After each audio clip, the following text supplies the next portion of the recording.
When you guys are with your car clubs, do you guys ever just do this? Not that I'm in one, but like you guys drive right and left like that, like crazies. Stop it! I'm just kidding.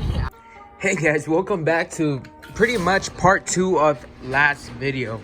So last video pretty much ended on that my idle was extremely off. Something's going on here. We're gonna see if in this video we can probably end up fixing it. So I was kind of messing with it yesterday. I was kind of running out of gas, and meaning like energy, like I was kind of giving up a little bit. I pretty much took out the air intake again, took out the throttle body, cleaned it. What I'm thinking here, because like I said, this has a crack, but you can't even see it that much no more, just from how tight the clamp is sealing it. So I really don't think it's a PCV. However, right here in the, I did the little, you know how you guys can turn on the car, and then if you guys spray it with like WD-40 or like carburetor cleaner or starter fluid, it'll rev up, you know, wherever you have a leak. So I try to spray it around.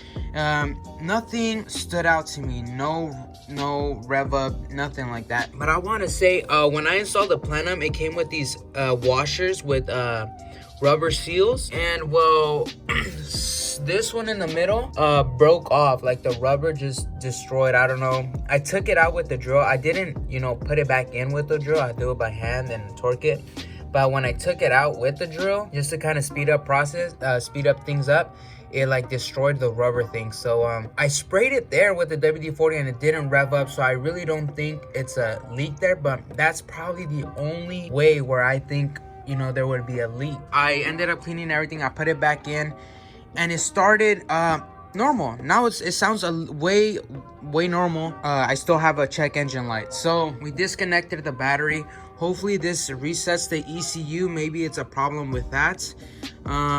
If not, hopefully, if that's not it, hopefully the code still pops up, and we're gonna go to AutoZone right now to get it scanned and see what the problem is. So we're gonna connect the battery, start up the car, see how it feels, see how it is, and hopefully we get one step closer to fixing this issue. Thank you to everybody who commented on my YouTube video last one, and on DM on Instagram. You guys helped me a lot as far as like figuring this thing out, so thank you guys so much. It really helped. But basically what happened is that I did the idle relearn, the throttle body relearn with the pedals. I think I didn't do it right. I tried to do the one Motordyne was doing, Motordyne G35. I did his video. A lot of people seem to find it helpful. I did that 3 times. It seemed like I was doing it right. I don't think I probably did it right. I just disconnected my battery, let it reset, you know, press the brake pedal so you get all the power out, and then you know, waited a couple seconds, maybe like 30 seconds, and then reconnected it, and voila, it went back on. But the gist was, it was not even the reset, because before it used to like die down. Before it was too high because I didn't connect the hoses, then it was too low, like it was dying.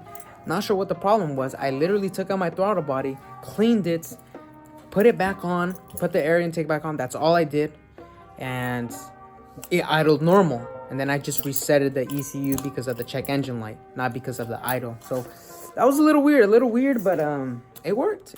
So thank you to you guys. Thank you.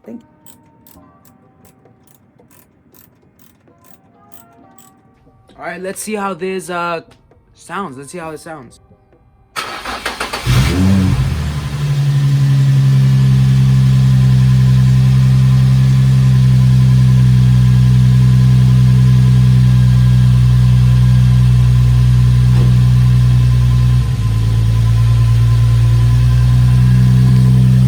Just heard it right now, stomp.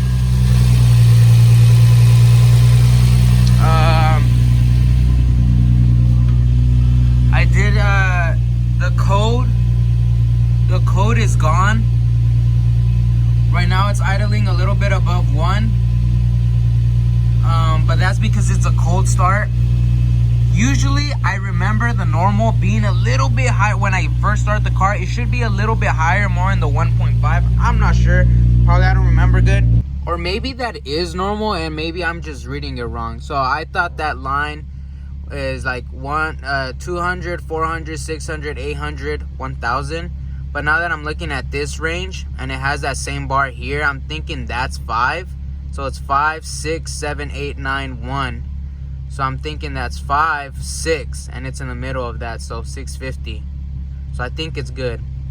5, 6, 650, 7, 8, 9, 10. 1, 2, 3, 4, 5, 6, 7, 8, 9, 10. So 2, 1, 2. So I think now it's at normal, and there's no light on. So I think maybe it was normal. All right, guys, we're about to drive the G for the first time in 3 days. Oh my God, I miss it. But we'll see how it drives. I'm gonna show you guys right here, just down my street. I want to do a little pull here, see how it feels.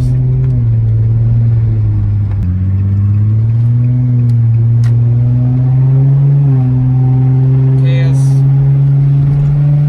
this is like quarter throttle. It feels good so far. Oh, we got an APR tune. Damn, that's just sick. Look at that.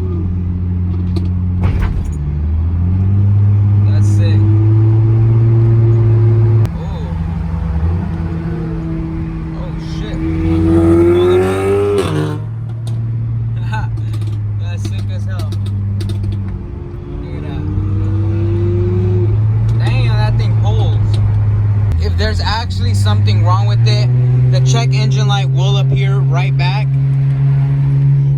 and then we'll go ahead and double check the car and see what the problem is. I don't like clearing the code because, you know, there's something wrong with the car. So don't clear codes if you know something's wrong. I just cleared it because well, it wasn't really with the purpose of clearing it. It was more with the purpose of resetting the whole ECU and kind of recalibrating to just the throttle body and everything. And we're back to school, guys. The road was absolutely wonderful. On the way to the freeway, everything was smooth, man. No problems, nothing. Just the usual, the airbag light and what's it called, the VDC, and the slip light comes on, but it's not camshaft.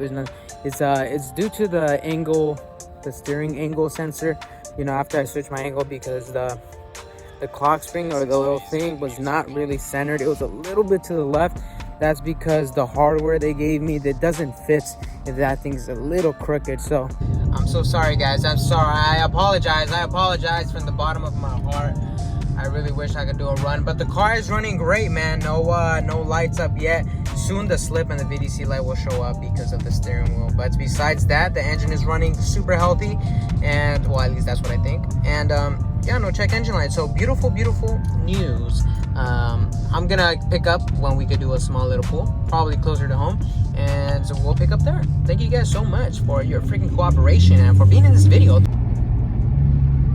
All right, guys, we were heading home, but immediately from memorization, I remember that I actually have a class to go to. Ha! Look at that. So we have a free road here. Let's take a small pull right here. See how you go. Nice healthy run.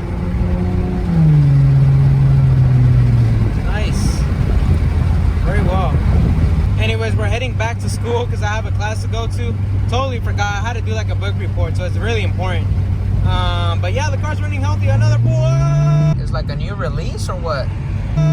It's like the new model 2020, or maybe they're... Looks like a Toyota, Chevrolet, 2020 Corvette. Oh, it's a new 2020. All right, guys, welcome back to day 2. The car's been running fine, man. The car's been running fine. I'm gonna do a small pull. I'm not really in the high RPMs, just because I don't want to, you know, blow it so soon. So I'm gonna wait till the valve cover adjusts maybe a little bit, and then I can step on it once I'm more comfortable. But yeah, he's just small pull. Nothing too serious. Going into the freeway.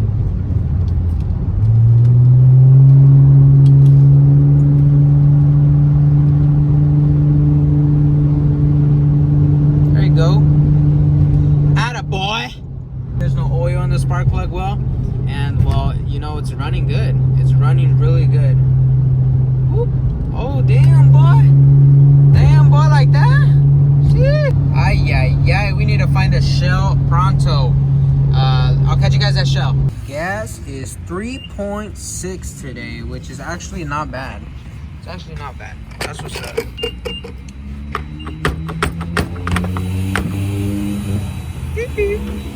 Usually I only put like half a tank, like maybe so you guys see at the top the number cell, usually it's around 25 to 30, but that bottom gallon one I usually put like 7 or 7.5. I don't like having my car full in tank, one because it wastes a lot of gas I feel when it's heavier, so I just like to have it halfway heavy, and that way it lasts me longer, you know, half the weight. You feel me? You feel me? I guess I treated her today because I put 30 this time instead of 8.3 instead of 7.5. So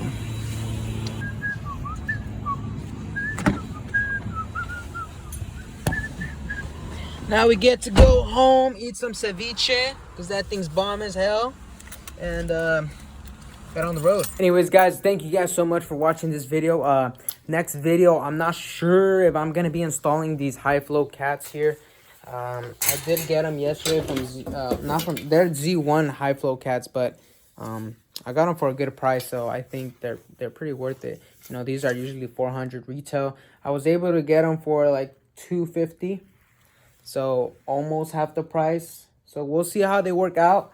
They look in good condition, so we might be installing those, and after that, yeah, we'll see what goes on, guys. But without further ado, I'll catch you guys next video. Thank you guys so much for watching. Don't make sure to give this video a like, vatos. Give this video a like.